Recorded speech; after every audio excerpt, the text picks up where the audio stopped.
Hi early explorers, this is a video to help you with making this moon shadow craft. It's a video mostly for the grown-ups, and so watch it ahead of time and then you can sit down and make this with your kids. Fold the black paper in half and make 2 half sheets.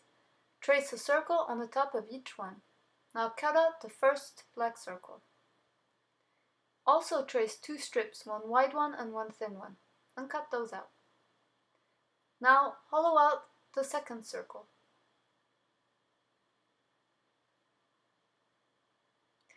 Trace a thin strip on cardboard and fold your yellow paper in half.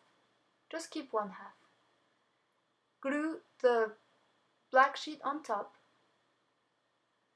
and also glue the pocket down. Now glue the strips together to the back of the other black circle. And there you go. Decorate the front pocket and you're ready to play.